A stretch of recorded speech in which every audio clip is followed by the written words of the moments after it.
Very nice connections here, right? So nice. Bhikkhu Anālayo, you were going to say something, please do. Yeah, I just wanted to thank Rinpoche for putting it together so beautifully. And what I also feel we should set aside those category conflicts and rather look at the essence of the practice. That is something really powerful. And in fact, there was one question I had been kind of having on my mind for this meeting.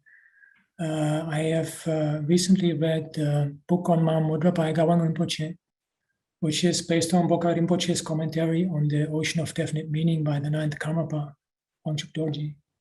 And under shamatha practices, under tranquility practices, he invites us to use just space as an object.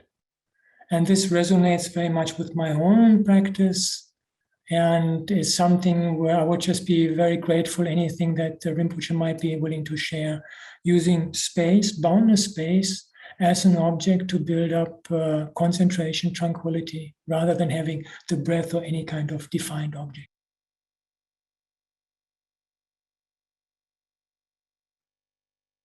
Yes, so in that the book, the definite meaning of the Mahamudra, so especially in the shamatha section, there are many different objects of shamatha, like internal, internal object, without object. So one of the without object is space. So normally what we call the space is very close to the emptiness. So when we look at this, and this space is not the science space. So I have a lot of discussion with the scientists. The science space is time, gravity, space together. So let's say if you talk about the Big Bang, before the Big Bang, science doesn't know whether there's space or not. But this is space is what I think is even before the Big Bang. And this space is beyond time, beyond, of course, beyond matter and beyond gravity. So it's just openness, unobstructiveness. So that's very emphasized in the text. So this kind of space, when we look up and down and east and west, there's no edge of the space. Where there's no edge, then there's no center. There's no up, there's no down.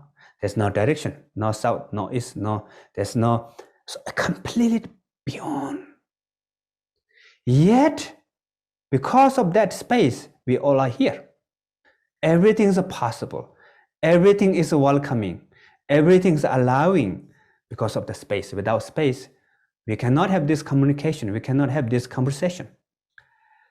So therefore, one of the example of to connect with the emptiness, we have the space as analogy. So sometimes we meditate on that, and at the beginning we can focus with a small space through the hole or something, then the space in front of you, then entire valley, then entire maybe solar system, entire world, or entire worlds, entire universes. So according to Buddhists, there is unlimited universes. So all this are space, completely open. Yet space is not nothing. Everything comes in the space, stays in the space, dissolves back into the space.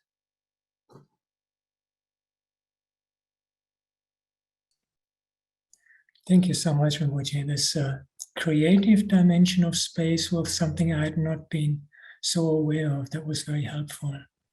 I was interested in your beginning with a small hole, because that is also the way the Theravada tradition introduces space as an object of concentration. It's part of, I don't know the Tibetan word, in Pali it's kasina, in Sanskrit kritsna, these round objects that you use for the four elements, the four colors, space, and consciousness.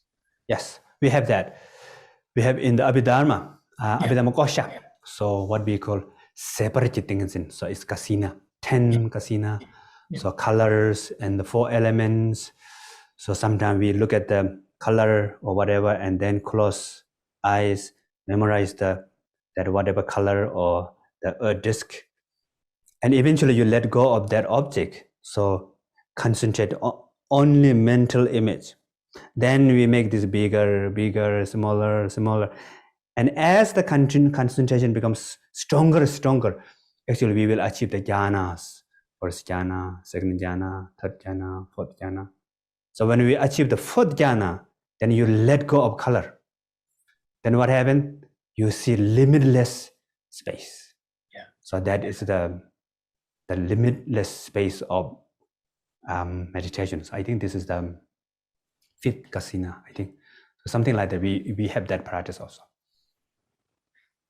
Yeah, it's exactly the same as we have in early Buddhism. But I believe the kasina can also be done at the space without going through all four jhanas, but using the space as the reference point for developing the jhanas, the absorptions. So, yeah. That's also, this in the Mahamudra, that's directly you meditate with the space without achieving all these jhanas first. Yes. Yeah, this is my own experience, because I don't see any reason, once I have developed this other type of awareness, as you call it, this more open and not so focused, if I have the object of boundless space as a clear conceptual idea in my mind, I can use that to align the awakening factors, thought, sustaining, happiness, joy, and unification. And particularly the unification of the mind becomes very powerful, because at that stage, when you line up the 5 factors of the first absorption, when you come to unification, with other objects, you just experience the mind is unified, but at that point, because the mind takes space as an object, it becomes like space. Yeah. You become one with space, you inhabit space. Yeah. And this is just, I find this is a very powerful meditative experience. Yeah, that's true. So, in the Mahamudra,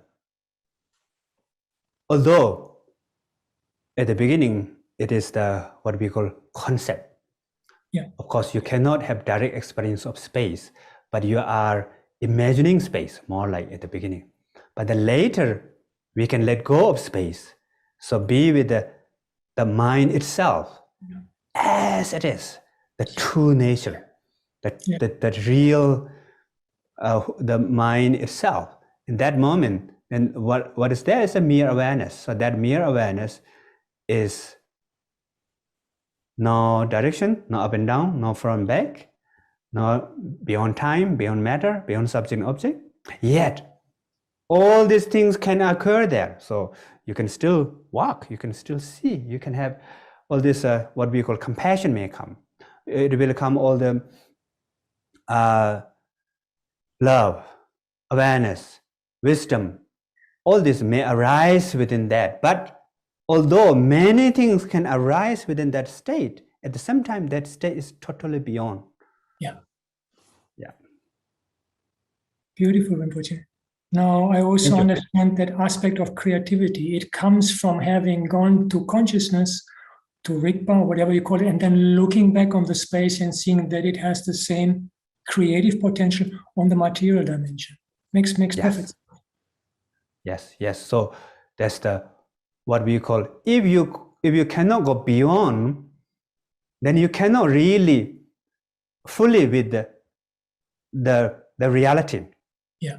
The various reality, as you say, creative reality, whatever life is up and down, dramatic, right? So in order to be with that, first you need to go beyond. When you go beyond, then you can accept anything in that level.